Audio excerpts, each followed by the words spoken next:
If you're the guy that like it's just your cell phone and it rings to your cell phone, like Yeah. the best thing that you can do is find that person that can help filter that funnel for you.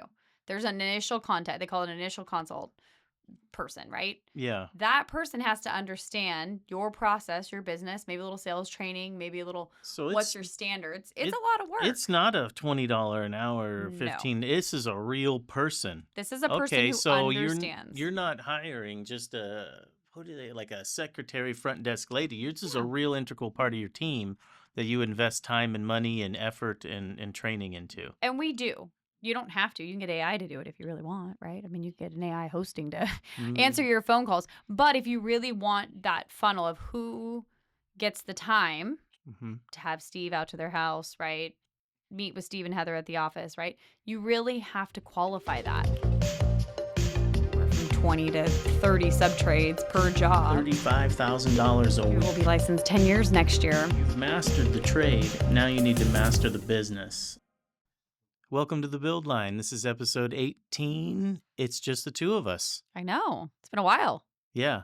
We're going to have to move in here, and soon we picked up sponsors, so we have to talk about them. We have to put them in. I They'll know. be new to our startup and everything. And the lines. I know. Yeah. Does it bother you when you listen to a podcast and you've been listening like for a solid 15 seconds and then you realize you're getting sold on an ad in Yeah. the middle of it? Oh, that It bothers me. happened yesterday. I was so involved in that long podcast we were listening to, and then all of a sudden I'm like, "What? What is this?" You kind of do a double I take. had to Google the thing because Yeah. it was some frozen coffee.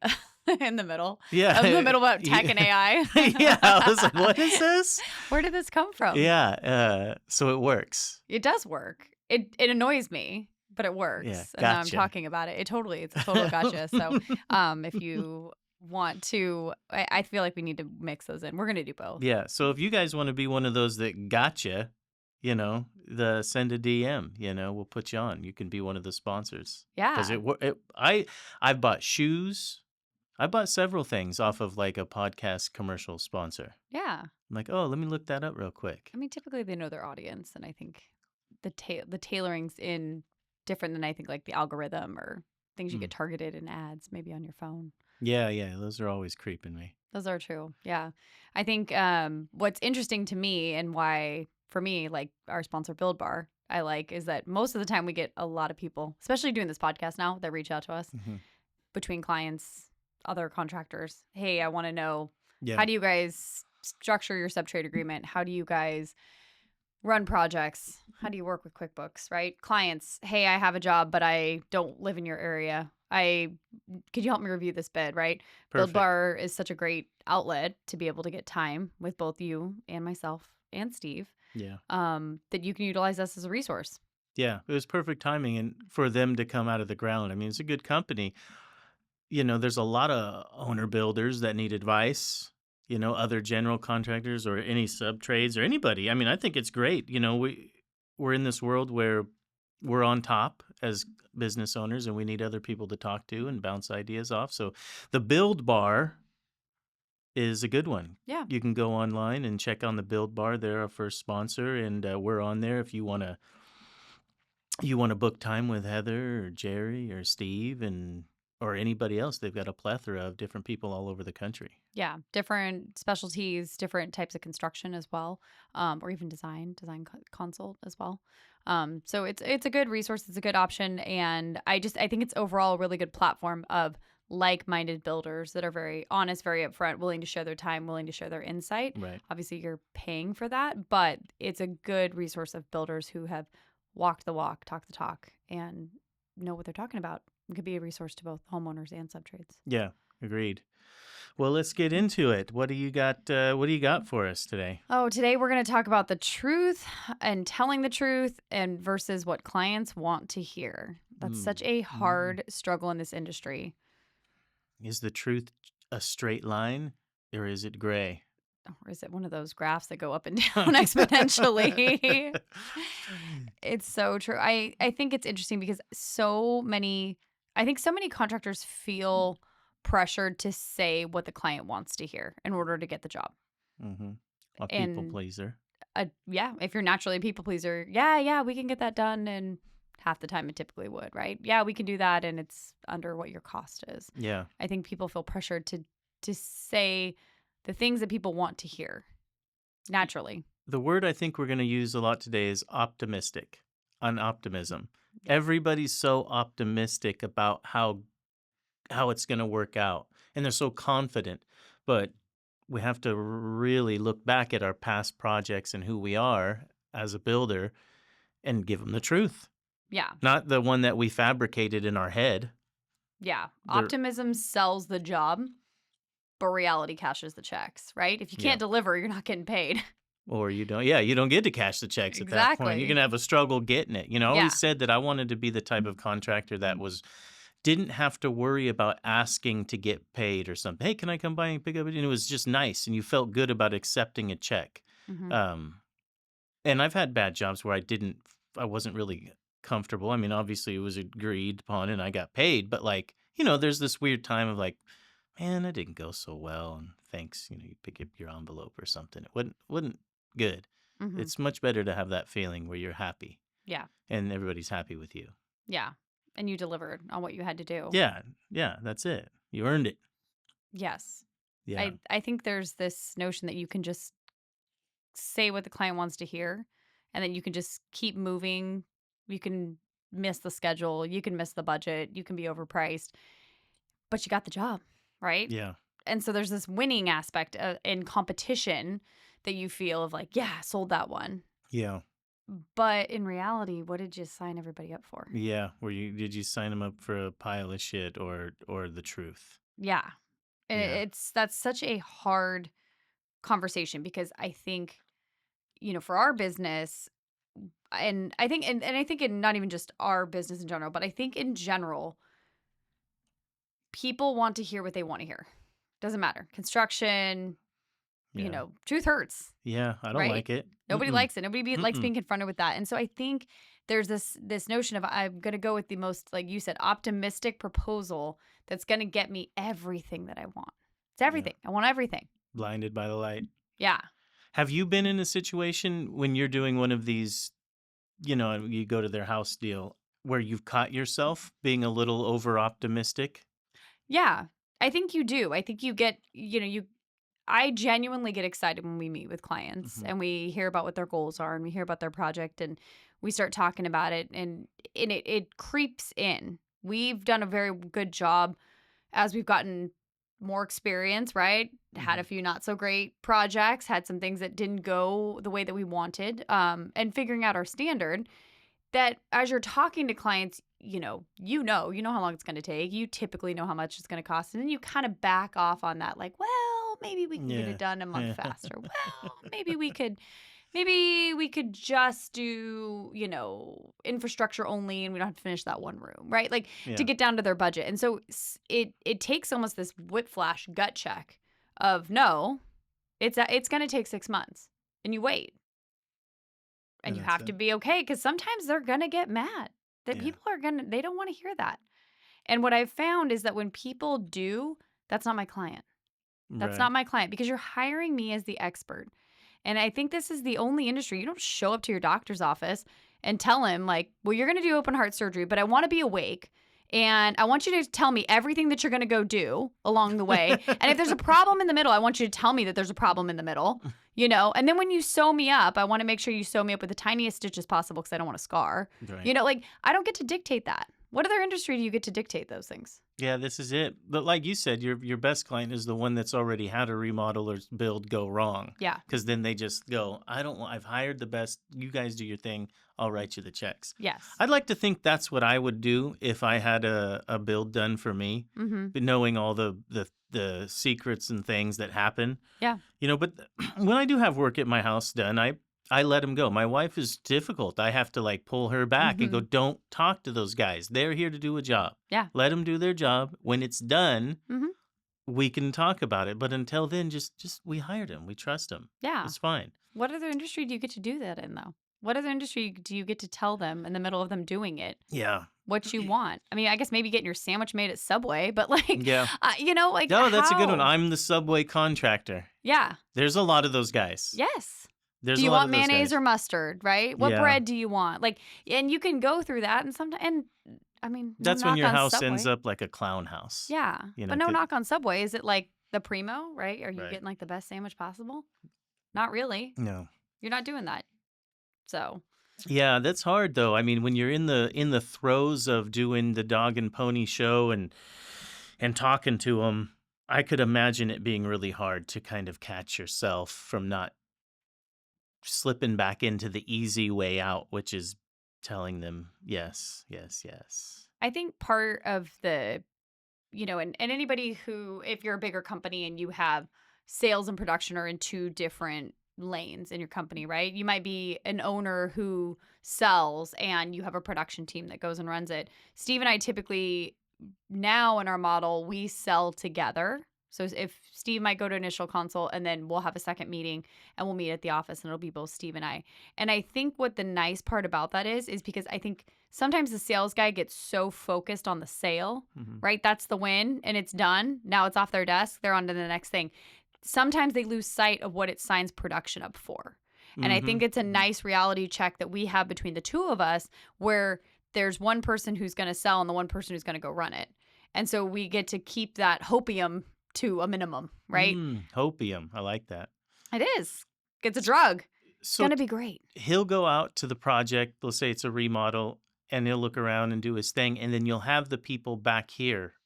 And how important is that? Because there's a lot of guys that are, I hear go, I don't really want to get an office, or I'm doing it this way. But there's got to be some sort of reason that people do this proposal at the office. Yeah. I think it's we do it strategically for two reasons.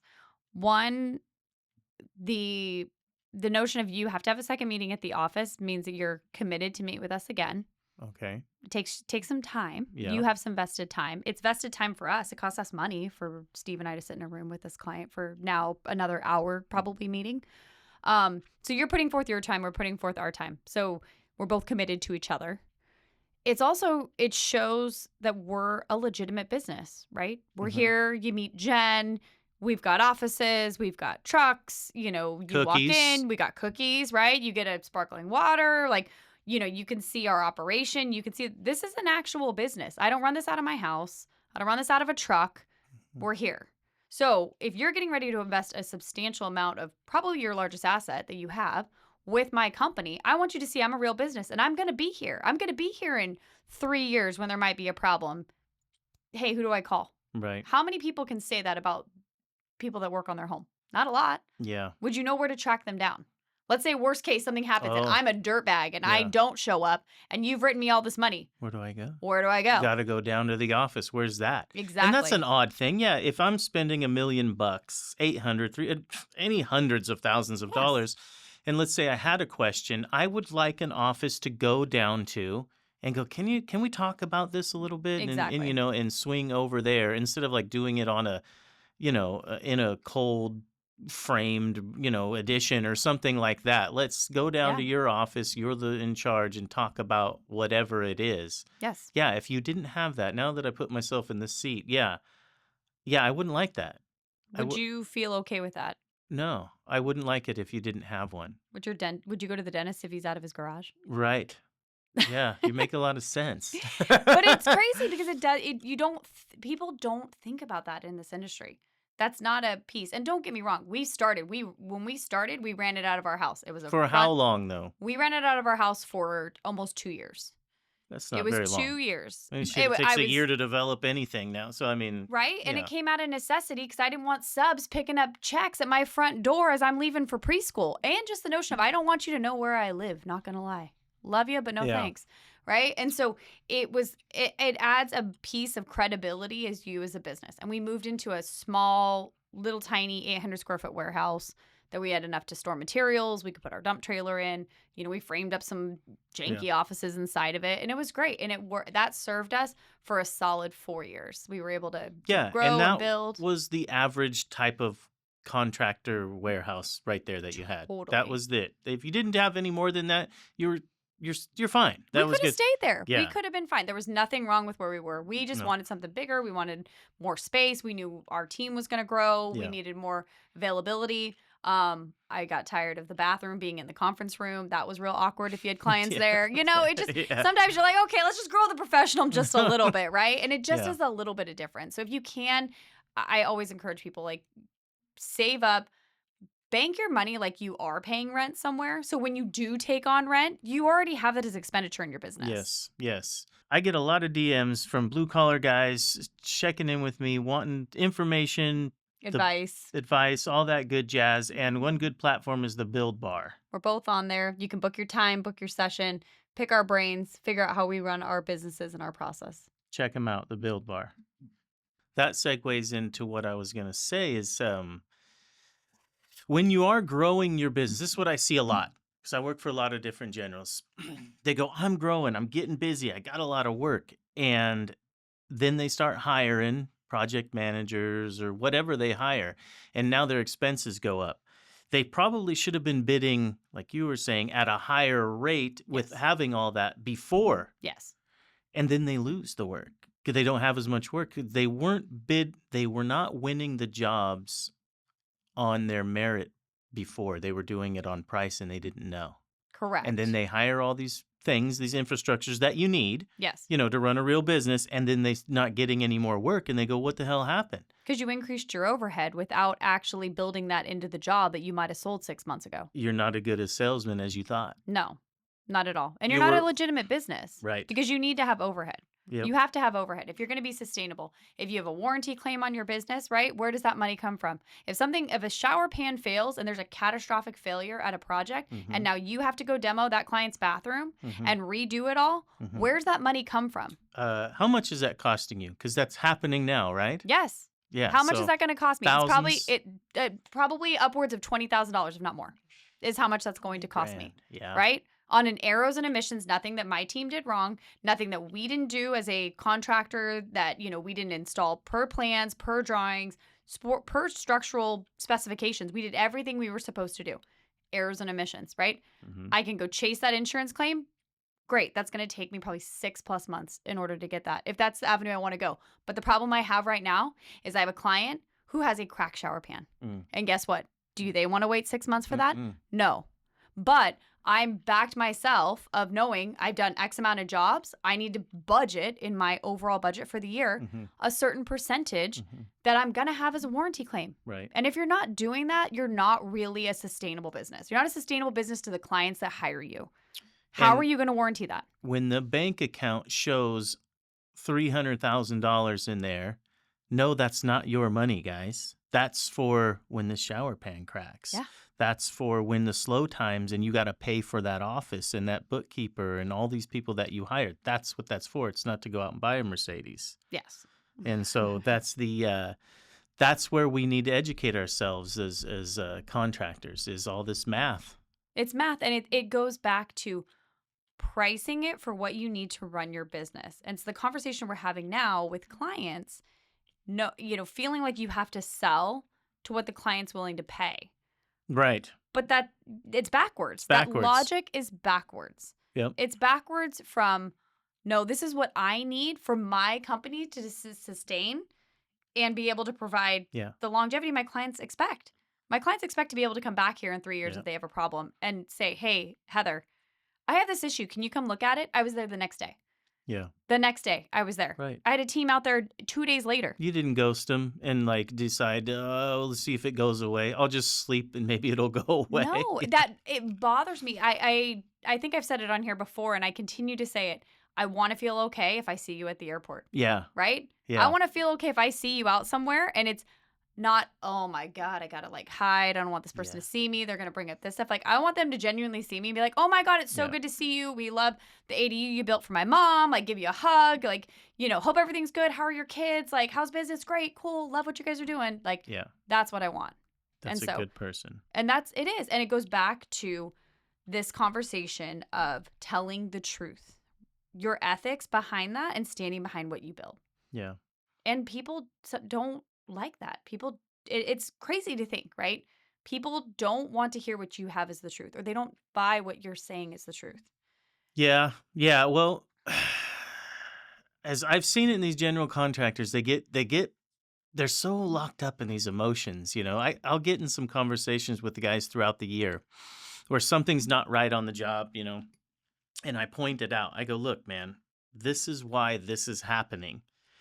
And I warn them, I'm going to say this pretty rash. I'm going to be a little bit of a jerk here, and I'm going to be very blunt, and you're not going to like it. And so I go through, and I'm kind of an asshole for a while. And I say I have to be, and I have to put it all out there because most general contractors are too chicken shit to tell the homeowner the real thing. Yeah. They won't do it. So maybe if I frizz you up a little bit and tell you the real honest truth and we have a conversation, some of that might relay to them. Maybe. But I mean, I've seen some grown ass established contractors just terrified of this 5'4" blonde girl that they work for. Yeah. And won't tell them the truth and pussyfoot around everything. And I'm just like, what are you doing? You're digging us all into a major financial hole here, committing to subs to things that are going to cost money himself. Like when you could just be honest with people, even in the middle. That's what I'm talking about in the middle. When I'm there, it's the middle. Yes. Well, you're typically there when everybody that is when the client feels the worst about the job. Oh, sorry to say it, but it is. It's a You wreck. come in and it is the worst. They are tired of seeing us. They are tired of seeing us when they're trying to have coffee in the morning, right? The project's already feels long in the tooth, and it might not even be that long. You might be at week 8, right? On a whole house remodel, which isn't that long. And it's like, oh my God, is this thing done yet? I can't see anything. I'm spending all this money. I've got that with a client right now. She's like, but she's done this before. And she goes, I know this isn't the really exciting time, and I already know that. And she's like, I'm paying all this money, but I know it's about to get real good. And I'm like, exactly, because But it's like when you come in and it's like Jerry puts the paper down and they're seeing all the drywall and everybody's like, oh, okay, this is going. But all the walls are up. And all of a sudden it's like, you guys like magic fairies like clean and sweep up behind it, right? And pull all the paper and everything else. Now they're like, oh, I can see these rooms now. Yeah. Oh, this is closed in. We're there for weeks and it just gets worse and worse as we're there. And then when we leave, it's good. Yeah, and that's the emotional roller coaster of the client of going back up, right? And so we always tell clients, you're going to not like us at a certain point, and if you haven't seen it or you don't know, Google the emotional roller coaster for homeowners during construction. It's a great graph. We show it to every single client. Every single client that signs with us, they see this graph because it's true. Because at the bottom is drywall sanding. And then it goes up and then it goes back down a little bit because usually there's something. There's something in a finish, something's cracked, something's damaged. Like there's always something, right? And then it goes all the way back up again and client happiness is off the charts. And it's great. But there's this low part that people don't like that's like, oh man, and that's when the truth pieces start coming out. Yeah. Right? Because maybe it's over schedule. Yeah. Maybe it's over budget. Well, you didn't, and this is they're feeling attacked because their pocketbook is taking a massive hit, and now it's a wreck or something. So yeah, I could see their emotions come out. Yeah, they come out swinging, right? And clients don't like to hear things that they haven't already built up in their head. Right? My 10-year-old gets this notion of what his day is going to look like at the end of the day. He's going to come home. He's going to watch TV. He's going to get to veg out. He's going to have ice cream later, right? And if it doesn't go like that, he's like, oh my God, the world's ending, right? Clients are no different. Clients are the exact same. It's going to go this way. It's going to cost X. There's not going to be any changes. They're going to be done in 8 weeks. Yeah. Right? That's what they told me. That's what they told me. That's what they told me, right? And the piece behind it that people don't understand is contractors get caught up in this game, but telling the truth is what builds your brand. Wow. Say it again. Telling the truth builds your brand. I love it.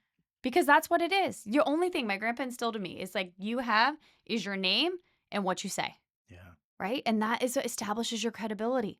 So I'm not going to say something to you that I can't deliver on. Yes.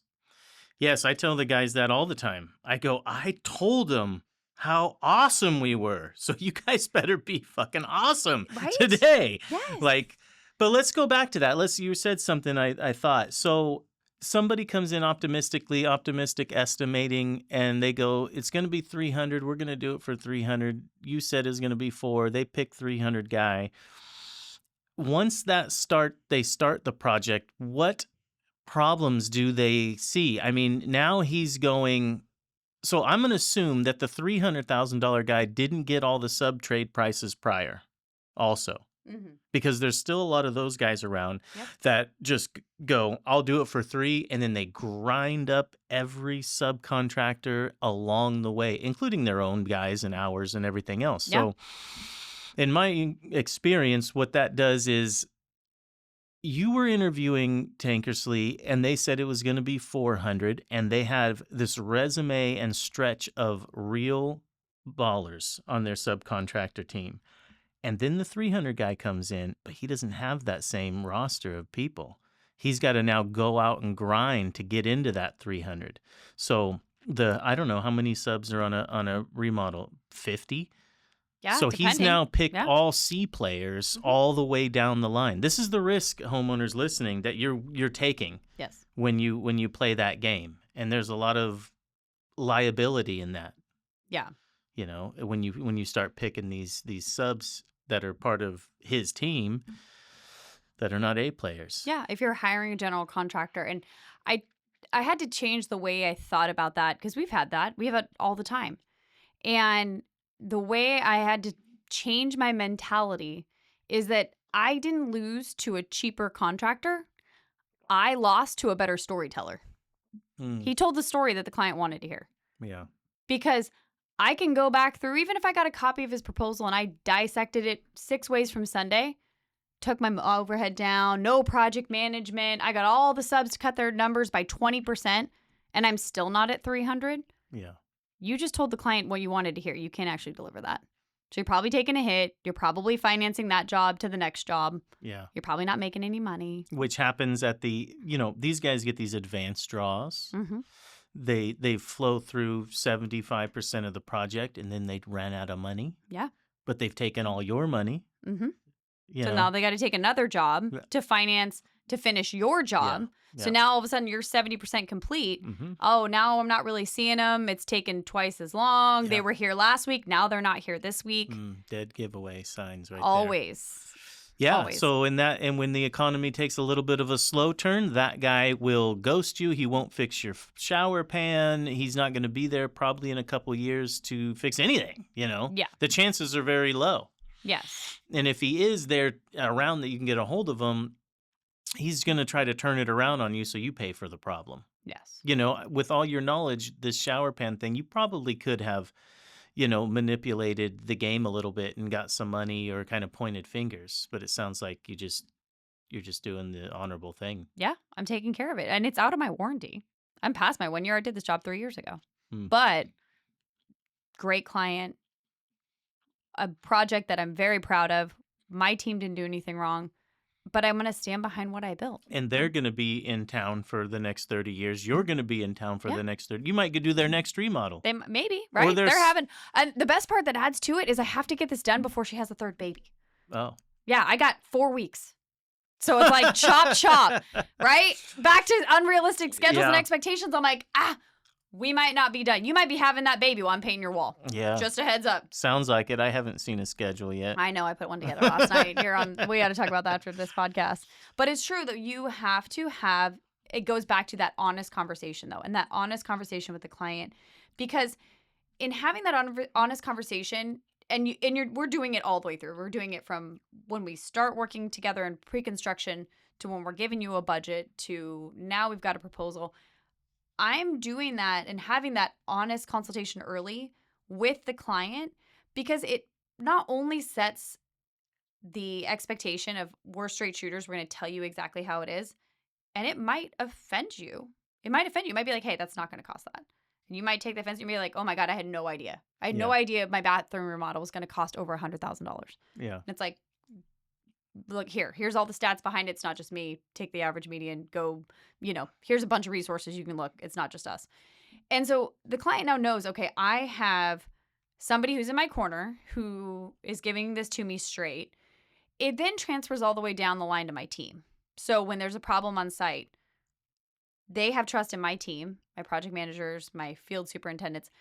They're also straight shooters. They're also going to tell them exactly what it is, right? Mhm. Good, bad, and different. We're going to tell them. And I always coach my team up, and I always tell my team, there might be problems. You don't have to tell them all the problems, right? But if there's a problem and it comes out, you're going to tell them the truth. right? If they Yep. see something and it's like, hey, I had to do it a few weeks ago. Demo sub flooded the bathroom on day 1 of the demo. Thank God it was in a room we were already demoing, Yeah. right? They're there mitigating the water at 6:00 at night, Wow. right? So I'm calling the client. Hey, I know you might be excited to go over. It's day 1 of demo and everything's out and it's great and we're there. But I'm going to let you know right now, the Yeah. demo sub flooded the bathroom. My Yeah. team's still there. Mind you, it's HOA. We were not supposed to be working at those hours, but we had to get this water mitigated. I'm just letting you know. I got it taken care of. Don't worry about it. We're going to do some additional sheetrock demo. We're going to have to replace some door frames. That's on us. I'll work it out with the demo guys. But if you go by, because I Yeah. knew she was going to, I knew she was very excited about it. I'm like, this is what happened, Mm-hmm. right? And she's like, great. Okay. She's like, oh man, that's a bummer. Okay. Yeah. Thanks for letting me know. It's not going to cost you anything, but I'm also not going to keep it from her. Yeah. And that goes back to that honesty and transparency we've had the whole entire time, that when something like that happens, she doesn't have to question me or question what my company's doing. Yeah. That's So, great. Yeah. No, I'd make those phone calls once a week about something. yeah. Oops. Yeah. All the time. I'd rather be honest with somebody and be able to sleep at night or feel okay with what we do. People Yeah. put a lot of trust in us. Yeah. Yeah, they do. It's a big dollar amount. Speaking of the trust, the permit conversation comes up often, right? And Oh. like, that's kind of a trust thing, because if a general is saying, you don't need to get a permit or you don't need to do this, that's like kind of like a little bit of a red flag, right? I mean, because it's the right thing to do. And the permit, and not only there, it has these inspectors that come out and it's like a second line of defense for them Yeah. to check on us to make sure we've been doing the right thing up to code. Correct. I mean, you have to pull a permit. I mean, you have to pull a permit if you change an angle stop on a toilet, right? I mean, that's what every jurisdiction, county, everything. If a client comes to us and says, we don't want to pull a permit on this job, okay, move on.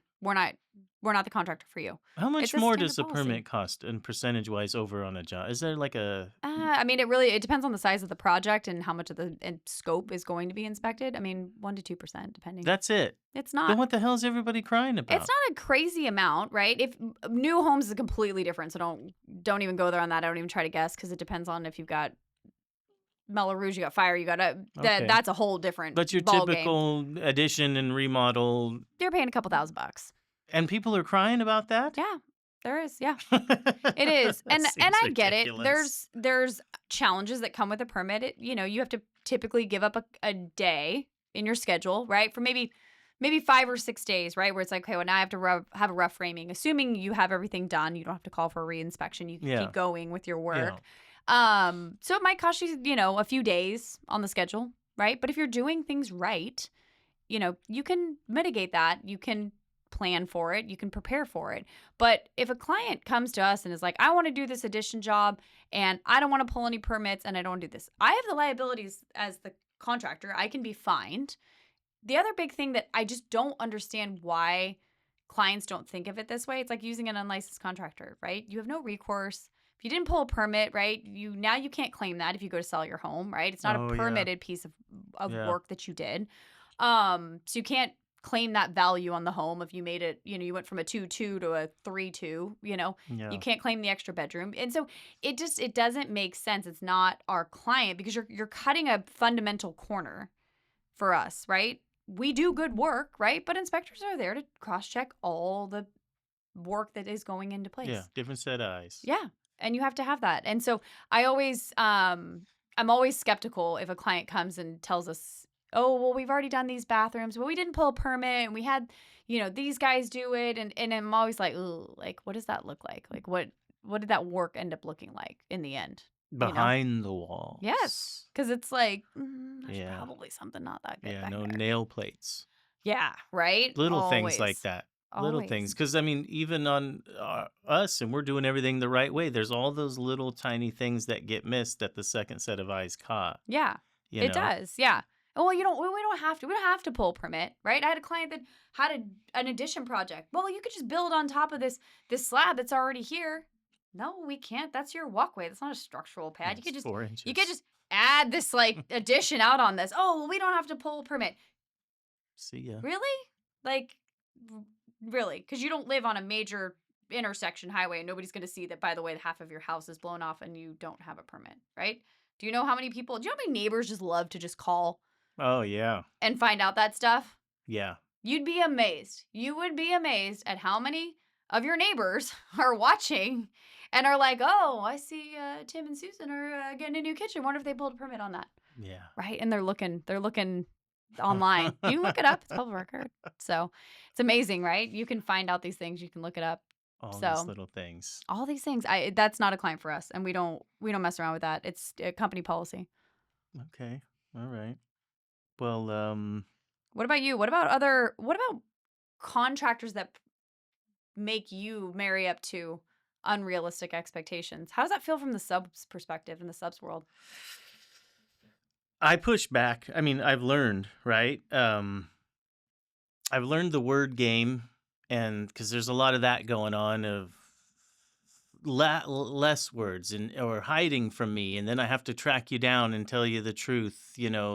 There's a weird dance between subs and general contractors, because like with the homeowner, I'm not trying to piss you off, but I need to make sure I'm, covered financially and or setting up the right what do you call it, the right so you have the right expectation of what's Expectations. going to happen here, right? Hmm.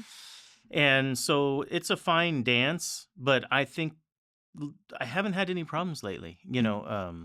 I've I was thinking about this the other day. I've got hooked up with a lot of good general I was just contractors. about to So it's say, like I have to think back through my memory log and go, oh yeah, oh screw that guy or something like that. hmm Um but you've done a good job of positioning yourself with good GCs who are also vetting to yeah. have good clients. We all don't want any problems. No. So we have conversations, Yes. about things. I need to get better if the old saying, if it's not written down, it doesn't exist.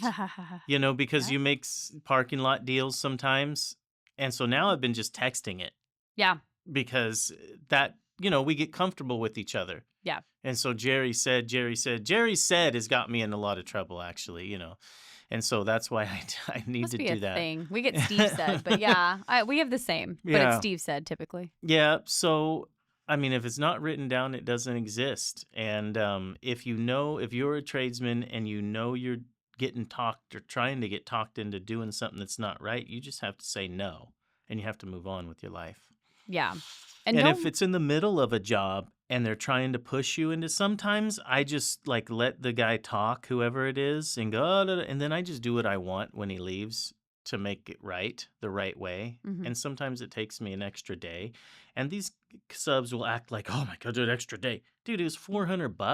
mhm, What if I told you at the end of every job, if you gave me $400, you could have the rest of this work through the next year? mhm. One day of labor Yeah. guaranteed that I got that next job, you Yeah. know? So there's no reason when you see the general or the homeowner and you feel this like weird stress or this sort of like kind of fatigue in the conversation, just back off and do what's right and help them out and they'll be thankful for it later Yeah. because there's a bigger picture here than just the drywall guy, Yeah. you know? So I kind of take that into perspective a little bit when I'm out there in that world. Yeah. Do you feel like when a general contractor is, let's call it shining on the client, right? Oh Yeah. yeah, we're going to be done. Oh yeah, No, I we're real step right close. in. I'll get on those walks. You don't want to have me on a walk if you're going to be a shiner on her. Because I say it how it is, like, because I'm going to be the guy they're all going to call, Mm-hmm. you know?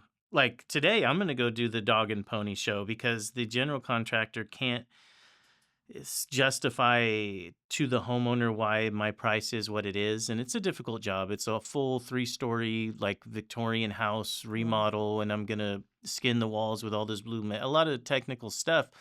And the homeowner's a technical guy, and they just can't, like, and it's kind of a time and material thing. So they can't kind of get why out of Mm-hmm. their mouth. So I'm going to go do that today and set the expectations and talk with him and everything like that. And I think as a general, you need to be able to pick subs that could do that. They don't have to do it for to the homeowner, but to you, so you can Yeah. bounce back to the homeowner and talk to them about what's going on. Because you get those guys, right? Some of those homeowners that want to know about everything. What kind of screws are you using? What are those trusses made out of? Is that Yeah. Doug fir? Yeah. So, Back to asking questions during open heart surgery. right, right. You get those guys. You do. And some of them are nice. They just want to know, Yeah.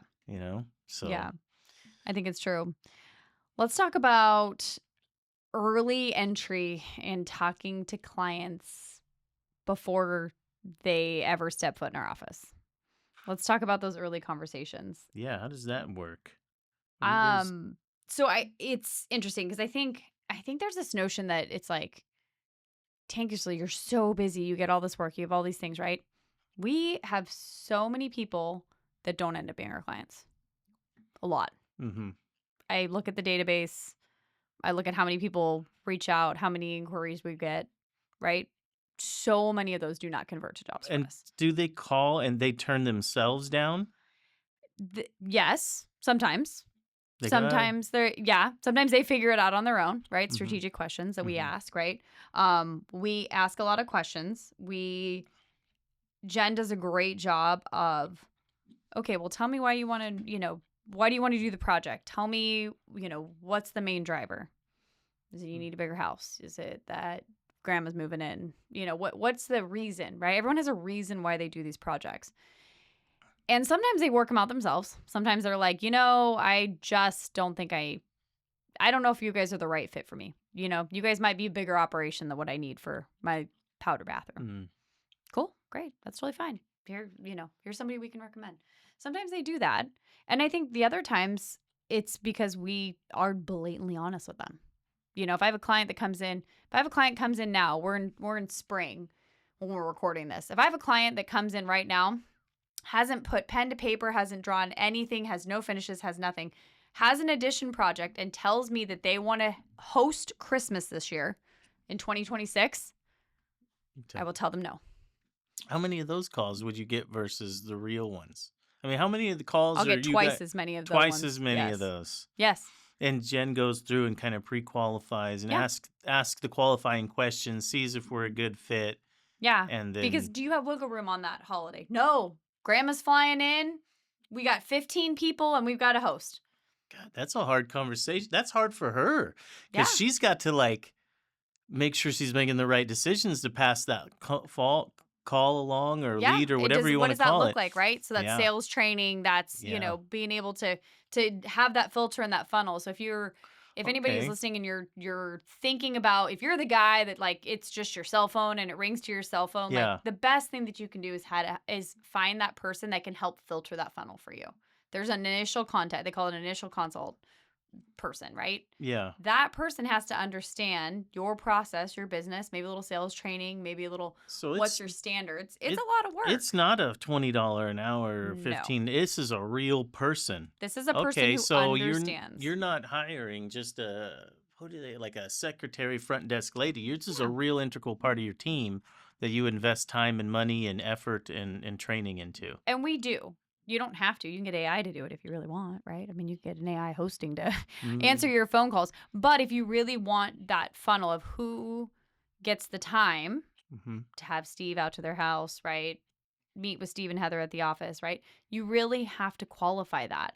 And for us, that's a hard process. Yeah, It's that's got to be difficult because if she's not doing it right, you could end up at a lot of addresses that are wasted time right? and money. Yes. And so you really have to understand that and really dig into what the client, wants, what's the needs for the project. Is it the right fit? Do they understand what it's going to take to do the job? Does she talk about money at all in this call? We'll talk about budget. Well, where are you guys at? But we try not to let it be a lead disqualifier, right? I'm not the bank. We're not going to qualify how much you want to spend or how much you're willing to spend. We're going to tell you if it's unrealistic. We're going to have that conversation. Or at least we're going to lead into it with where did you come up with that number? Very leading questions, right? We had Matt Sion here. We talked about that, right? Yeah. Leading question. Well, how did you come up with that? Why does that seem like that's the dollar figure you're willing to spend, right? And lead with those kind of questions that will eventually they'll end up talking more. They'll start figuring it out. Oh, well, I'm actually willing to spend more money on this because I don't want to move. I don't want a higher interest rate. I like our neighborhood. How long do the conversations last with her on the phone then? I mean, Initial consults with Jen, I mean, we typically, we say it's like 15 minutes. You can call and have it, but they always end up going a little bit more. Jen's chatty. Jen likes people. Yeah. She's Yeah. great She's a though, great personality for right? And sure. so she is such a welcoming Yeah. person that she takes all this information in, um, gets all the good highlight details, right? And then she'll come back to Steve, hey, I had this initial consult. I already set you up a meeting. She'll manage a schedule, say, okay, you're going to go out, you're going to meet with Susie and Tim. They want to do an addition. This is the reasons why they wanted to do the addition, and Mm. we'll prep Steve to go out there and then chat with them. And so I challenge anybody that if you don't have somebody doing that for you now, that's a great addition to your Yeah. team. It's a Yeah. great addition to your team when you can offload that and have somebody that's not you as the business owner doing that piece of the work. I think it also then gives a level of entry, Hmm. to get there, to get to the next step, to get to having somebody vet those things for you. Yeah. Well, imagine how many phone calls you're missing if you don't have her. And this goes back to what we were saying about having the office. Yeah. Now you have her in the office. Mm-hmm. So those need to come hand in hand. You need to Yes. have the office and you need to have her. And you need that. Because when I call somewhere for a service, Mm-hmm. if you don't answer, most likely I'm not leaving a message. Yeah. I'm just click on to the next guy. Yes. So, I mean, would easily pay for itself, right? I mean, Yes. that cost because of how many she answers the phone every time, Yeah. all day, All 8 day. hours a day. Yeah. And for the most part, most people reach out. We have a calendar link, a Calendly link on our Calendar, website. yeah, Yeah. yeah, So yeah. you can Those have are it great. where it's like you set up the time and Jen will call you, on your lunch or Oh, okay. when you say, hey, I have availability to take a call, talk about my project. So you're And so that's always talking, helpful. you're talking 100 here. You're talking 100 for the office. A couple $100,000 expense you could have. That's all you need to make up. Boy, I could see that really paying for itself. Not having that, now I'm thinking about it, is silly. Yeah. Anybody that says they don't have an office or I'm not going to get it because of cost Yeah. or I want to keep my overhead small, you're small-minded, it sounds like, because from what I hear, that's going to be easy to pick back up. It grows your brand. Yeah, It all you grows got your to do is credibility. push all the you got to market, funnel it to her.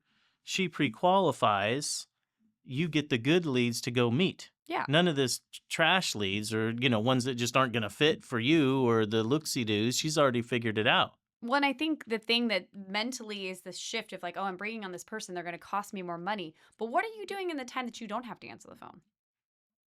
What are you doing in the Right? time you don't have to answer the phone? So are you able then to get a proposal out? Are you able to go Right, meet with right. somebody else? Like, how are you taking multiple phone calls, right? Maybe if a one-man band or you and Mhm. two other guys, right? But you're having to answer the phone for new leads or you're doing lead proposals, at night on the weekends, right? You're then having to answer calls from the field, from your guys. Like, your bandwidth is just so spread all over the place. You could exponentially do more with that person, but you have to get over the head Yeah. trash that it's like, oh, this is just going to cost me a bunch of money. Yeah. No, your opportunity costs are going to be there. You're going to be able to capitalize on that with now this time that you've freed up Right. with this person who's only going to put people in front of you that are your client, Yeah. that are actually your client and know what that looks like. Yeah, and she answers the phone ready to talk about projects where if it's you answering the phone, you could be at the dumps. Yeah, Yeah, yeah, trying to dump exactly. a Hold on, I got to back up the trailer. Hold on. And so that's not going to go very far, and that doesn't build value in your business very good. Wow. Yeah. So, yeah, that's what you need. That sounds like to me that's a number one, and especially for a guy that's just one or two guys. Yeah. Because he's doing everything else. He's Mhm. not going to be able to service the client over the phone good enough to get that, consult. They might even hang up on him. Oh, I'll call you back type of thing. Yeah. Yeah. Or even just that Interesting. straight link to, some kind of calendar system where they could book a call and maybe you block your schedule. And it's Yeah. like Mondays or when I do these calls and that's when they can book with you. And Who was answering before her? we had another office manager before Jen. And then before that, it was Steve to his cell phone. Oh. So if you see like an old school, Tankersley construction t-shirt, right? I think there's a few of them still floating around out there that had Steve's actual cell phone number on there. And then I would say once we moved to the new offices when we got a real office number. And that was Okay. the phone calls that would actually go to the office number Okay. versus, Steve's cell phone that was flying around on Facebook forever. Yeah. Wow.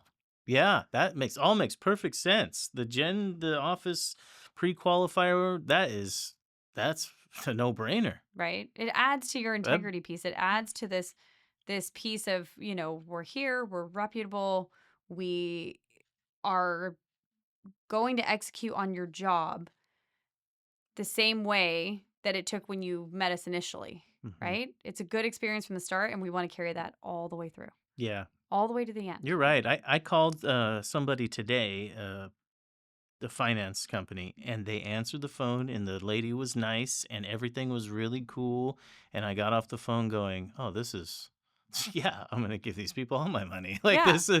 that's who I wanna do I didn't even think anymore about, like, who I was gonna call next or whatever. This was it. Deal's Yeah. done. But Just based upon the quality of the person and the conversation, and the email came through as we were talking. yeah. Like, it was just But that I don't made even you, think. it reassured you, right? It made you Yeah. feel good.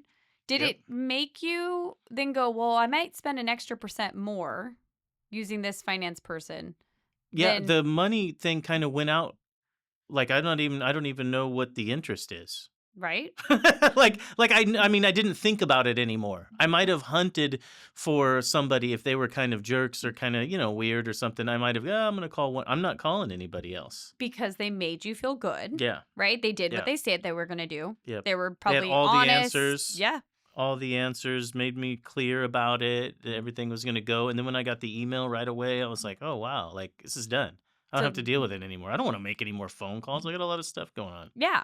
And You so know? you were okay with maybe you look back at it when you get it and you're like, oh, I'm paying these guys a 0.5% more than I was the last guy that was Yeah, doing this. But you know what? Honestly, they do what they say they're going to do. I'm okay with it. yeah, And you're okay with totally, giving your money away when it comes to that because totally. you feel like they are going to deliver and they're doing a good job. Mhm. And there's a sense of trust, right? Yes.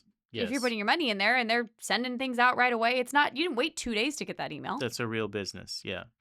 Like, for myself in my business, I don't let any estimate, if I can, go past the 7 day. I close my whole week out every week. So Mm-hmm. any job walks or any plans that I got Monday through Friday, Yeah. they will be in a box by Sunday, Mm-hmm. because you guys are waiting on it, Yeah. and I don't wanna be that last minute one. Yeah, I want you to get my number in early before you get everybody else's so you don't think about mine anymore.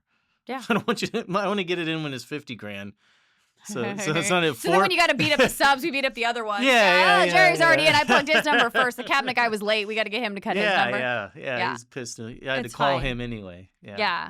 But again, it's back to this big integrity, the big overarching theme of honesty and transparency that I think Yep. is missing from this industry, that it's just so much of this like smoke and mirrors and just And this is a not being lifelong honest. industry. Yes. Look at Kitchen Yeah. Mart is on there going, 50 Yeah. years. Yeah. Obviously he hasn't been there 50, but he's, like, this is a light when you choose this path, most of us, it's lifelong, Yes. 30 plus years. Yeah. So you might as well do it with some integrity, and over time, that's what shows. Yeah.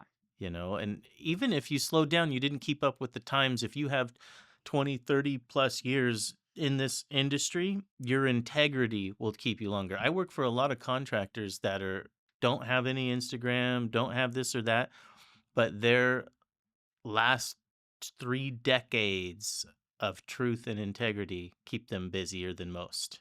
Yeah. You know, And I think as a business, sometimes integrity is expensive up front.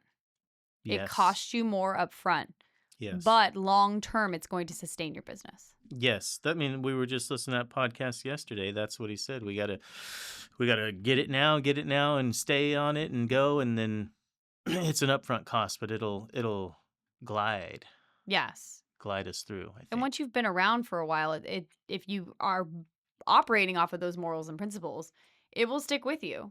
Yeah. You might not have done a job for a particular client, but I know we've been around town. People see our names. We sponsor Little League, and it's like, oh, you did my friend's kitchen 5 years ago. You guys have a great reputation.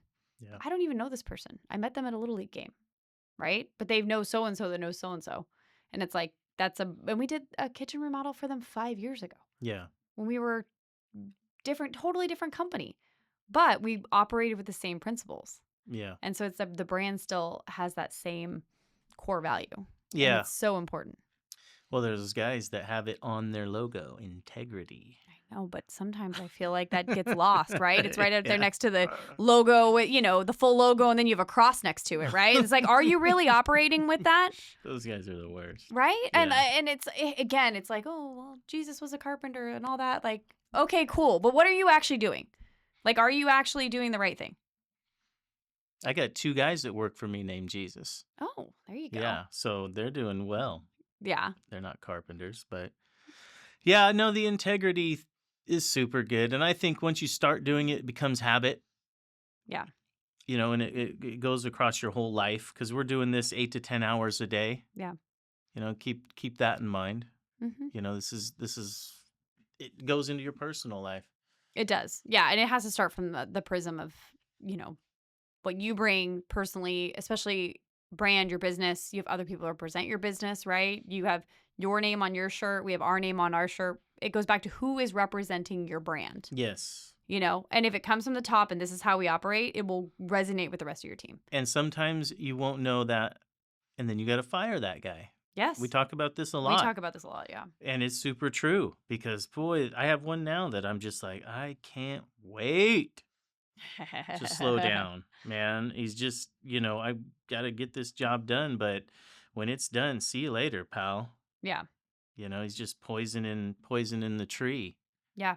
And I won't have that. Yeah. It doesn't help. It doesn't help And you try to coach people along and get them to, you try to tell them the truth and reality, and they don't want to hear it. So, see ya. I think it's true. Well, I think the big overarching theme from this episode is that business is built on telling the truth, right? Yep. It'll build you a long-term reputation. I think contractors have a hard time telling clients the truth, even though that's the moral compass that you should be operating under. And be okay with telling them, no, it's not going to be that. Well, let's say that they're not all out there going like maliciously going, lying. It's just we get caught up. The hopium. Yeah, you're like, oh yeah, I'm gonna do it. It's gonna be great. They're so happy. Yeah.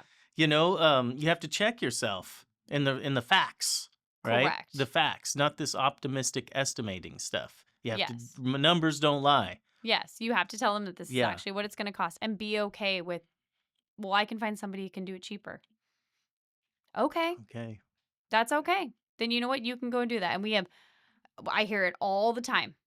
Somehow, come the job, word will get back around. It'll be a year, 2 years later. Miraculously, it came out to be almost the same number that we said in a timeline that was even probably longer than what we said, is what we see all the time. All the time. And when I first started in this industry, that bothers me. Yeah. It still kind of does, deep down inside of me, like the competitive side's like, oh, I really want, I should have gotten that job, right? Like that bothers me.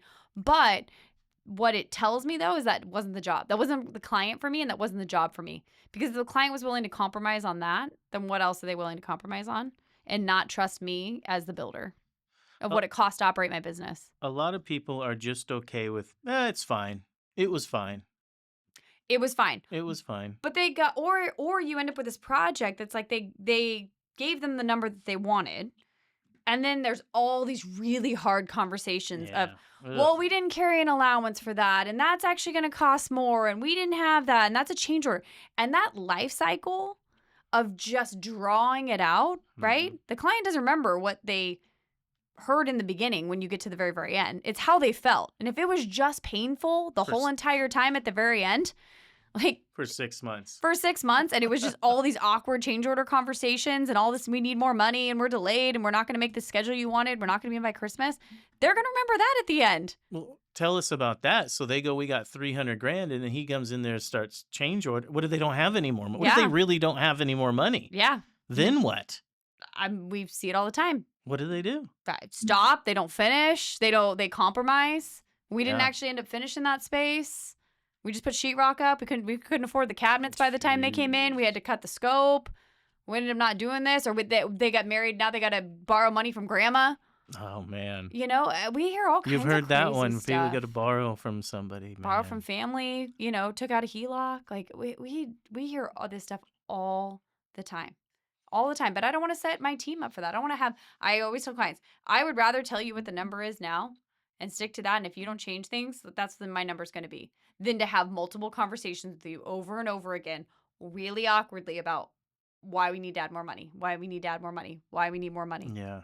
because I didn't actually give you the real cost. Yeah, it takes the value away from your business too. So why would you want to do that? They go, well, this guy doesn't know what the hell he's doing. I can't believe I got signed up with this dude. Yeah. And we'll get that. We'll get feedback from clients. We have a tendency sometimes to reach out.